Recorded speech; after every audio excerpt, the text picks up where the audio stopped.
एक बार फिर से आप सब लोगों का इस्तकबाल करता हूं मैं दास्तान शो में ज्ञानवाणी 90.4 मेगाहर्ट्ज कम्युनिटी रेडियो पर। आइए शुरुआत करते हैं जिनेंद्र की एक और कहानी जिसका नाम है मास्टर जी।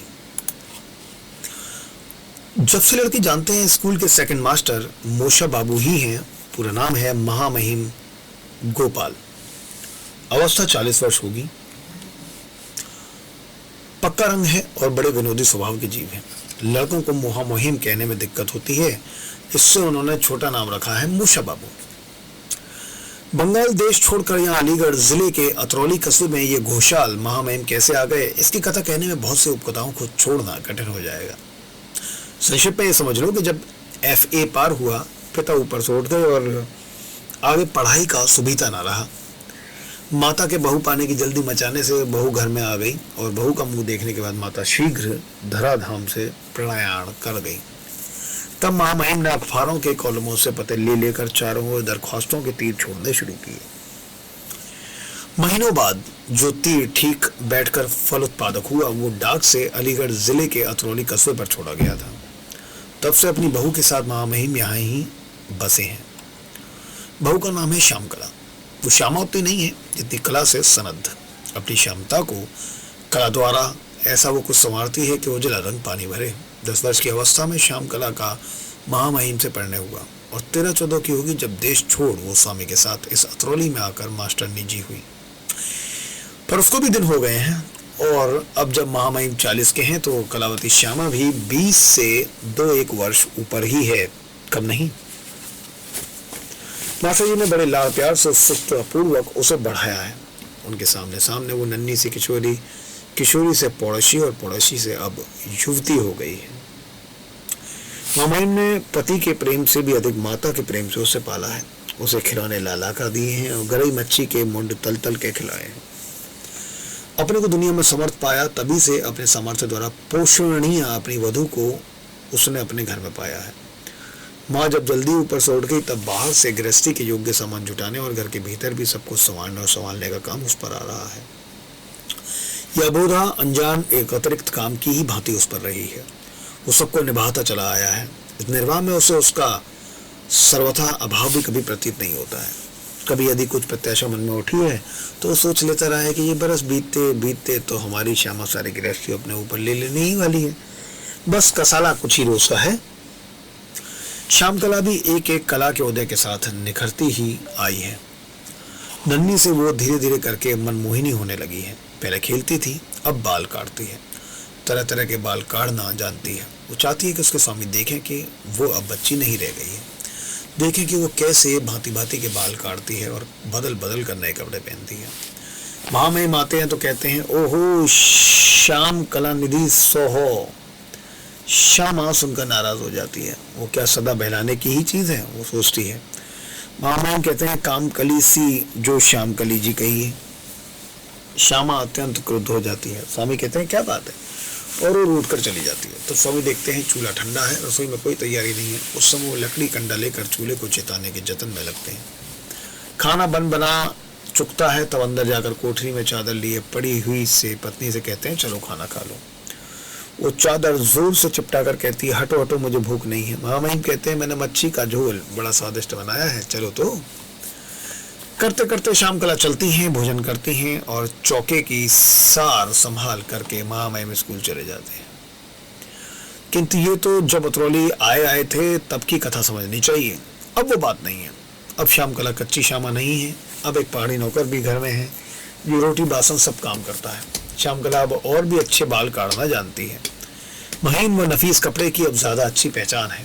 पहनती भी उन्हें अब कहीं ज्यादा अच्छे सलीके से है। वो कपड़े उस पर अब बेहद अच्छे खिलते हैं, लेकिन अब वैसी हर एक बात पर वो तुनक नहीं जाती।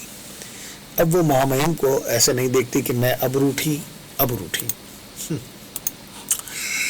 अब तो उसके चलने में धीरज रहता है और आंखों में कहो आशा। अब तो भागती वो नहीं है जैसे कुछ सामने की ओर बढ़ना ही चाहती है। अब तो तनिक भी महामहिम को झिकाने की बात वो नहीं सोचती। नहीं, अब वो बहुत समझदार है। सोचती ये है कि रिझाना कैसे होगा। किंतु यौवन क्या कुछ अपना हक ना रखे? क्या अपने वर्तमान में इतना पूर्ण, इतना मगन वो ना हो सके कि अतीत का रिक्त भर जाए? अब जबकि उसमें अपेक्षाशील यौवन है, तब भी क्या अधिकार पेक्षणी पत्नी वो ना हो सकेगी? पर ये मास्टर महामहिम लड़कों को पढ़ा पढ़ू कर जब आते हैं तो आकर कहते हैं, काम कला सी जो श्याम कला पुनी श्याम कलय किंग हो काम कलय। और श्याम कला इस पर फूंक कर रह जाती है। दिन बर दिन बढ़कर आती हुई श्याम कला किसी प्रकार वही नहीं है जो नन्ही सी थी। ये बात महामहिम को तो किसी क्षण सूझ पाती ही नहीं। उसके निकट वो श्यामा स्नेह पोष्य ना हो तो क्या कभी भी ऐसा होगा। मोशाय बाबू से चालक बालक खूब खुश है। उनकी अंग्रेजी की योग्यता मास्टरों में भी खूब धाक है, लड़कों में तो है ही। स्कूल में अधिकतर अंग्रेजी ही वो पढ़ाते हैं उनके घंटे में, लेकिन बालक पढ़ने से ज़्यादा हंसते हैं क्योंकि मोशाय बाबू को नाराज़ होना नहीं आता। हम तो ये कहेंगे कि जब उनसे गुस्सा तक करते नहीं बनता तो पढ़ाना तो क्या खाक बनेगा। और यह मिट सत्य ही समझिए कि जो स्वयं योग्य है वो मास्टर चलता हो इनडिफरेंट ही है। शिष्य के पीछे डंडा हो तो उससे उठाते बनेगा नहीं। अब आप ही सोचिए कि अध्यापक उससे किस प्रकार बन सकेगी। क्लास में मास्टर महामहिम मोशाय बालकों की पाठ्य पुस्तक की कहानी के साथ कभी विलायत के इतिहास की कहानियों पहुंच जाते हैं। वहां से जाने क्या सारा पकड़कर अपनी कथा पर उतर आते हैं। कहते हैं, हमारा देश बांग्ला है, बहुत सुंदर देश है, वहाँ बड़ा बड़ा फल होता है, बंगाली भूमि बहुत जरखेज है, रोकम रोकम वहाँ मिठाई होता है। हमारा देश का स्त्री लोग बेशी सुंदर है। हमारा बहू का नाम तुम लोग जानता हो है, उसका नाम श्याम कांता बोलो, के श्याम लोता, के श्याम कीर्ति, के श्याम कोला, के बोलो श्याम बाला। अब ठीक है, रंग अलबत्त श्याम है किंतु बहुत सुंदर देखता है। हम की बहुत धन दहेज में देता था, हमने लिया। हमारा बहू बहुत बड़ा घर का है, हमको बहुत प्यार करता है। बालक की कथाएं सुनकर बड़े प्रसन्न थे। किताब का जबकि एक भी शब्द उनके मन पर ना ठहरता। तब देश बंगाल की तरह तरह की मिठाइयां और भांति भांति के फल मानो उनके सामने वहीं प्रत्यक्ष हो जाते थे। तो बालक मोशाय मास्टर के यहाँ काम बेकाम भी पहुंचा करते और तरह तरह के उपहार जाकर मास्टरनी जी को दिया करते थे। मास्टरनी जी भी बालकों को प्यार करती थी। इससे जब मोशाय मास्टर उनकी मास्टरनी जी का जिक्र उन्हें सुनाते तो उनको बड़ा अच्छा लगता था।